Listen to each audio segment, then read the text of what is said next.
How much could you actually earn if you break into cybersecurity? It's a question I get all the time. Not after 10 years, not as a security architect, I mean your first genuine cybersecurity role. Because if you search this online, you will see claims that cybersecurity starts at 135,000 Australian dollar or more than 100,000 in the States. Those figures might exist, but for most beginners, they are the wrong figures to focus on. So in this video, I'm going to give you a realistic broad salary guide for breaking into cybersecurity in Australia, in the USA, and the UK. I'll also explain why someone else might start higher or lower than you and what helps you move up once you're in. Hey everyone, my name's Luke. I recruit in cybersecurity here in Australia, and most people watching this channel are trying to break into the industry. So this is not a list of impressive senior salaries. It's the honest starting point I would want you to understand before you apply. And if you're watching from outside of Australia, the US, or the UK, keep watching. We obviously can't cover every country in one video, but the same framework will help you research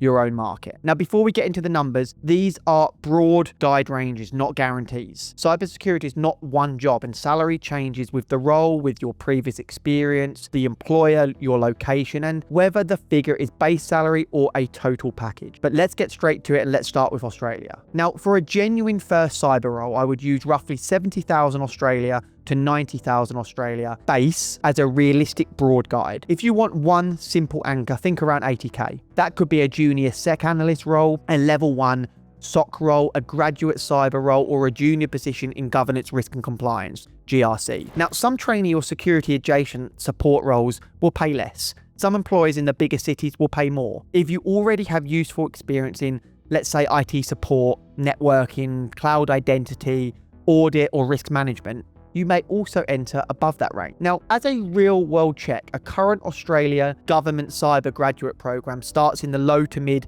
80,000s plus superannuation. Now, just a quick one, if you're not sure what super is what essentially is a pension in other countries. Here in Australia, all employees have to pay their staff super on every pay packet. Now, that does not mean every Australian cyber graduate will earn that figure. Government programs have their own eligibility requirements, but it gives us a useful example of what one genuine entry route can pay. It's also worth checking whether an Australian salary is quoted as base plus super or as one total package, because Australia's minimum super guarantee is currently at 12%. So that wording makes a real difference. Now, you may be wondering why other salary guides show Australian cyber figures of 135,000, 150,000, or even $180,000. Those figures cover broader cybersecurity specialists at different experience levels. They are useful for showing where the career can go, but they are not a promise that someone with a certificate and no experience will walk into 135,000. Now, for a beginner, think of 70 to 90k as the broad starting conversation. Then focus on building enough evidence and responsibility to then move into six figures. Okay, now let's move to the US, because I know a lot of my viewers are based there. Now, for a genuine junior cyber analyst role, a sensible broad guide is around 65 to 90,000 US. As a simple anchor, think somewhere in the high 70s. There are jobs below that range, and there are jobs above it. The US is a huge market, so location, industry, clearance requirements, and the employer itself can move the number substantially. The Bureau of Labor Statistics says the lowest 10% of information security analysts earned below roughly 70,000 US. Current junior analyst salary data tends to cluster in the 70 and 80,000s. Now, the same Bureau of Labor Statistics data gives a median of roughly 125,000 US for information security analysts. But remember, median does not mean beginner. That figure includes people across the occupation, including experienced analysts. Half earn more and half earn less. It is useful for understanding the longer term potential for you, but it's not the number I would tell a complete beginner to expect. Now, could your first US cyber role pay more than 100 grand? Yes, it can happen, particularly in expensive cities or in defense or major tech companies, or when you bring valuable previous experience. But possible is not the same as typical. If you're starting from zero, I would plan around that broader US 65,000 to 90,000 range, and treat anything above it as a strong outcome, a bonus if you like, not an entitlement. Let's move on to the UK, and that's also where a lot of my viewers are. So for a genuine junior cyber role, I would use roughly 30 to 40,000 pounds as a broad guide. If you want one simple anchor, think 35,000. Now, current UK vacancy data puts the median junior security analyst salary at around 35,000 pounds. Separate 2026 data for analysts with 1 to 3 years of experience gives a range of roughly 35 to 49,000 pounds. And that progression matters. Your first offer may be around the low to mid 30s, but after you prove that you can add value to the team, you can do the work, the market can change relatively quickly. Apprenticeships can pay less because you're being paid while training. London and some specialist employers can pay more, but you also need to consider the cost of living. So the three broad beginner ranges are this. In Australia, roughly 70 to 90,000 base, not super. In the US, roughly 65 to 90,000 US, depending on obviously city, location, etc. And in the UK, roughly 30 to 40,000 pounds.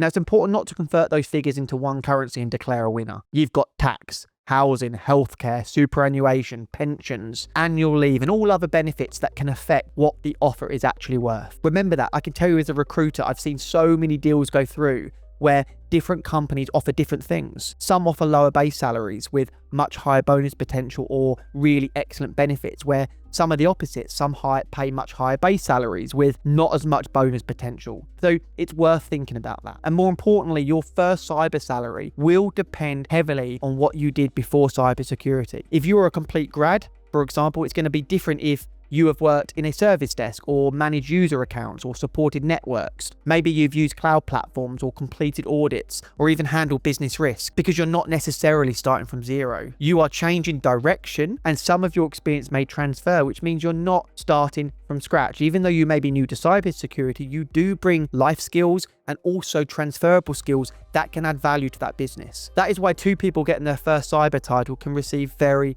different offers, and I've seen it. One may be entering their first professional job, full stop. The other may have 5 years of IT or business experience that the employer can use immediately. Now, the title is new for both people, but their value to the employer is not the same. There's one more point beginners often miss.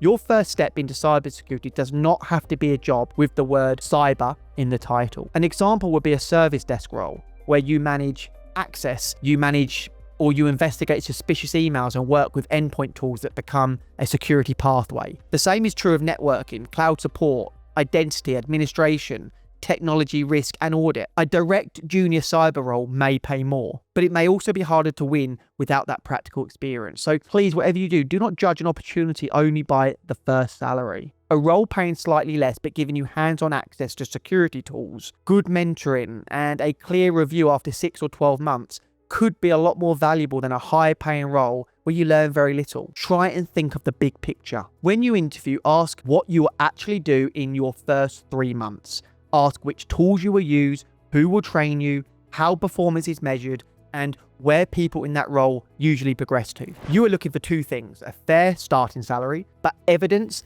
that the role will increase your value. That is especially important if your first step is adjacent to cybersecurity. It should be a deliberate bridge, not somewhere you stay indefinitely without gaining relevant skills. So the best first offer is not always the biggest number. It is the offer that pays you fairly while helping you become a much stronger candidate for the next role. Remember, bigger picture. If you want to work out your own realistic number, do not search for the average cyber salary. Choose the actual role that you want. Search for at least 20 current adverts in the country and area where you can legally work. Write down the salary, the experience requested, the recurring skills, and whether the figure is a base salary or a total package. And if you can't find enough junior adverts with salaries, that tells you something important as well, because it may mean the direct entry route is narrow and an adjacent role in IT support, help desk, networking, identity, audit, or risk could be a much faster route into cybersecurity for you. Your goal should not always be to demand the highest salary you saw online. Your goal should be to become the candidate